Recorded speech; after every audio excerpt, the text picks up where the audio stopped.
नमस्कार साथियों, मैं हूं पारस और आप देख रहे हैं आरती एजुकेशन। और आज हम क्षेत्रफल और परिमाप के बारे में पढ़ेंगे और अगली वीडियो में आयतन के बारे में पढ़ेंगे। अभी तक आपने हमारे चैनल को सब्सक्राइब नहीं किया तो चैनल को सब्सक्राइब कर लें और पास के बेल बटन को ज़रूर दबाएं ताकि जब भी मैं वीडियो अपलोड करूँ तो आपको जल्दी से जल्दी उसका नोटिफिकेशन मिल सके। और वीडियो को अधिक से अधिक शेयर करें ताकि दोस्तों को भी इसका लाभ मिल सके। तो साथियों, सबसे पहले वृत्त के बारे में पढ़ते हैं। वृत्त का एक केंद्र बिंदु होता है जिसकी ये त्रिज्या है। त्रिज्या के चारों तरफ इसकी जो दूरी है वो बराबर रहती है। हर प्रत्येक बिंदु पे इसकी दूरी बराबर रहती है। ये त्रिज्या कहलाती है। त्रिज्या के चारों ओर ये जो दूरी है गोलाई, ये इसकी परिधि कहलाती है। और त्रिज्या का जो दुगुना है ये इसका व्यास कहलाता है, जिसको फाई से प्रदर्शित किया जाता है। सी बटा डी दोस्तों ये है कि सी का मतलब सर्कम्फेरेंस परिधि और डी का मतलब डायमीटर।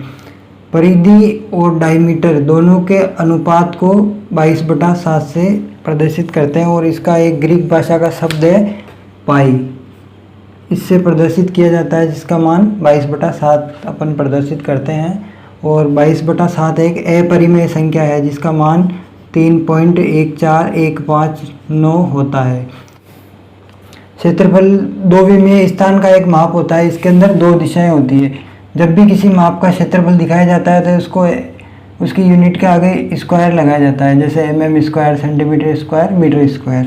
और परिमाप एक रेखीय माप होती है। रेखीय माप का मतलब होता है कि जैसे ये वृत्त है, वृत्त को यहाँ से इसको एक तार मान लिया जाए और इसको एकदम से सीधा किया जाए तो जो लंबाई होगी वो इसकी परिमाप कहलाएगी। इसीलिए इसको एक रेखीय माप कहते हैं। क्षेत्रफल में मोटाई की गणना नहीं की जाती है।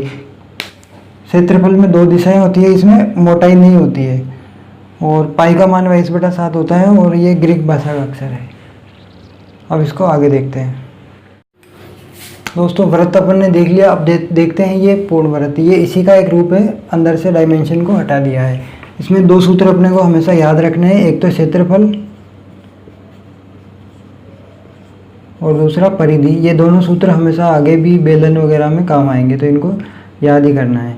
क्षेत्रफल का फॉर्मूला होता है πr² और परिधि का होता है 2πr। अब दोस्तों, परिधि के सूत्रफल को अपन डेरिवेशन से भी देख सकते हैं कि सरकमफेरेंस बटा हुआ डायमीटर, यानी कि परिधि बटा व्यास बराबर पाई होता है। तो इसको ये देख सकते हैं कि परिधि का सी बराबर ये डी इसके मल्टीपल में जाएगा तो ये हो जाएगा पाई डी। सी बराबर पाई डी क्या होता है 2r, क्योंकि त्रिज्या का दुगुना होता है व्यास, तो ये हो जाएगा 2r। तो ये दो को आगे ले लिया तो c बराबर 2πr। इस प्रकार ये इसका सूत्र होता है 2πr। अब पूर्ण वर्ग में तो क्षेत्रफल और परिधि दोनों यही होती है। इसका क्षेत्रफल हो जाएगा πr² और परिधि हो जाएगी 2πr। अब अर्धवृत्त में देखते हैं कि जो क्षेत्रफल है ना वो इसका बिल्कुल आधा हो जाएगा, क्योंकि वृत्त भी आधा है तो इसका जो क्षेत्रफल है ना वो भी आधा हो जाएगा। तो इसमें सूत्र की ज़्यादा रटने की जरूरत नहीं है। πr² इसका पूर्ण वृत्त का है तो इसमें सिर्फ 2 का भाग लगा देंगे तो आधा हो जाएगा। तो इसका क्षेत्रफल हो जाएगा πr²/2। तो ये इसका क्षेत्रफल हो गया। अब साथियों, इसके अंदर जो परिधि है इसमें थोड़ा फर्क आएगा। परिधि में ये होता है कि परिधि है इसकी 2πr पूरी होती है, तो ये 2πr इसकी परिधि हो गई।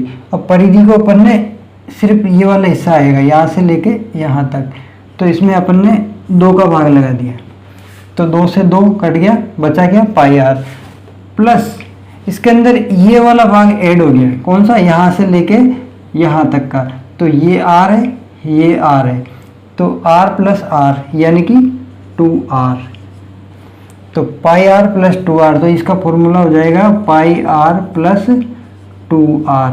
या इसको 2r को अपन d भी बोल सकते हैं कि πr + d। ये इसकी परिधि हो जाएगी। इसको रटना नहीं है, समझना है। ठीक उसी प्रकार ये चतुर्थांश वृत्त का चौथा हिस्सा आ गया।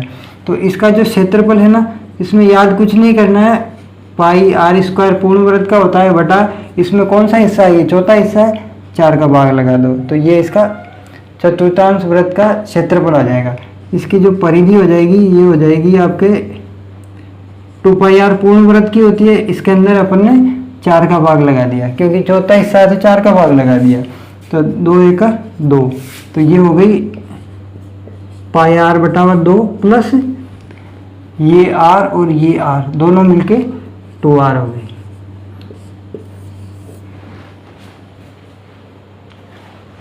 ये हो गया चतुर्थांश वृत्त का क्षेत्रफल और परिधि।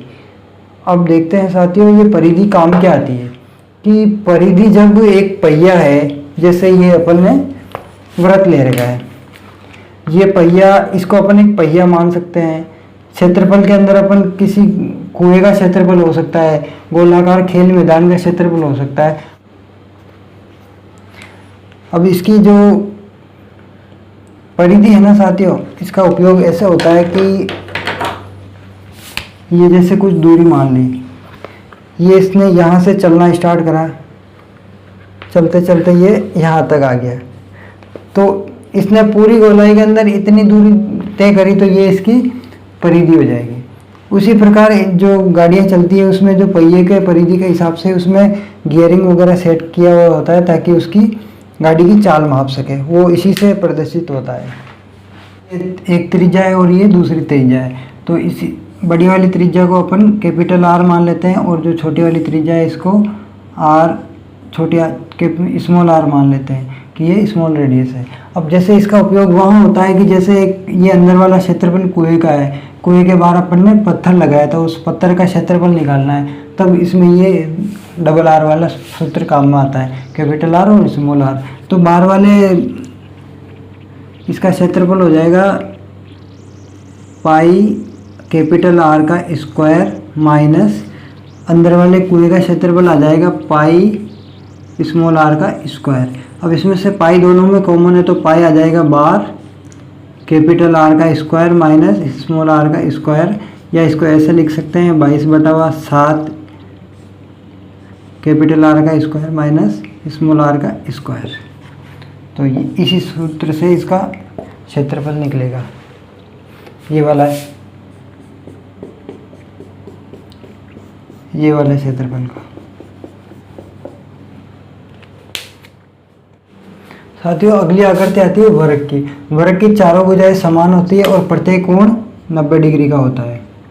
चारों भुजाएं समान होती है यानी कि ये इसको अपन ए से प्रदर्शित करते हैं तो चारों भुजाओं का मान ही ए होगा। इसका जो क्षेत्रफल होगा वो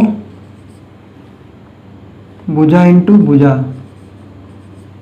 भुजा इंटू भुजा, तो ये हो जाएगा क्षेत्रफल बराबर, इसकी भुजा है ए, दूसरी भुजा भी ए है, तो इसको अपन ये कह सकते हैं कि ए का स्क्वायर, तो इसका क्षेत्रफल हो जाएगा ए का स्क्वायर। और जो इसका परिमाप है, इसका जो आउटर साइज का जो ये बाहर वाली जो दूरियों का जो योग है ना, उसको परिमाप कहते हैं। परिमाप हो जाएगा इसका ए चारों ए को जोड़ दिया तो ये हो जाएगा 4 इंटू ए, या इसको ए को अपन ये बोल सकते हैं कि 4 इंटू भुजा, तो इसका परिमाप हो जाएगा 4 इंटू भुजा। और इसका विकर्ण निकालना हो ये वाली दूरी का, तो इसका जो भुजा है उसको √2 से गुणा कर दो, √2 इंटू भुजा, तो इसका विकर्ण आ जाएगा। साथियों तीसरी आकृति आती है अपनी आयत। आयत की आमने सामने की भुजाएं बराबर होती है।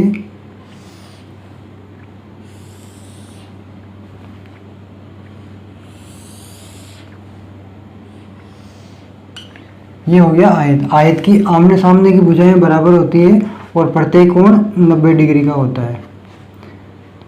ये इसकी लंबाई हो गई और ये चौड़ाई हो गई, लंबाई और चौड़ाई ये हो गया इसका।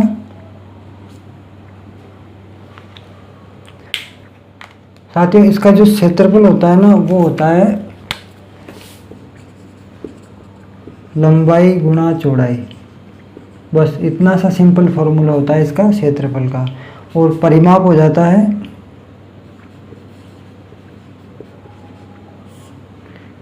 इसके परिमाप में और वर्ग के परिमाप में थोड़ा सा फर्क है। वर्ग के परिमाप में चारों भुजाएं समान थी इसीलिए 4 इंटू भुजा कर दिया था, इसके अंदर आमने सामने की भुजाएं बराबर है, तो ये हो जाएगा 2 इंटू लंबाई प्लस चौड़ाई।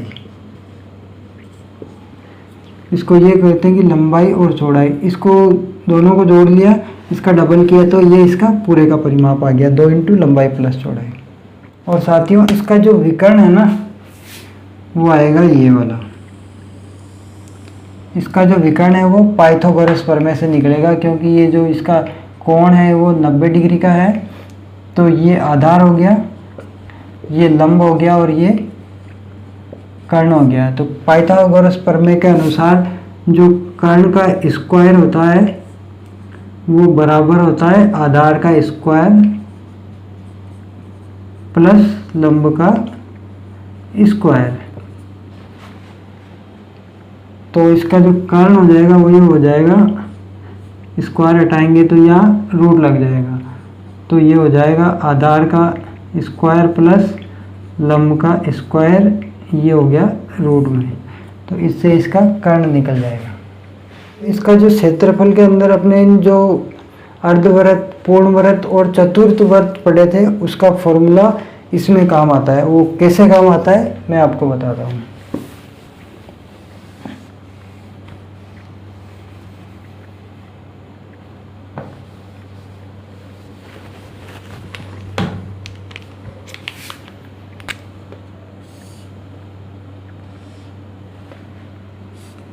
साथियों इसमें ये होता है कि जैसे किसी जानवर को बांध दिया जाए यहाँ पे यहाँ पे यहाँ पे, जैसे कि गाय या घोड़ा जो भी है उसको पहले अपन यहाँ बांधते हैं, तो उसमें ये दिया हुआ होता है कि गाय के जो रस्सी बंधी हुई है उसकी लंबाई 2 मीटर है।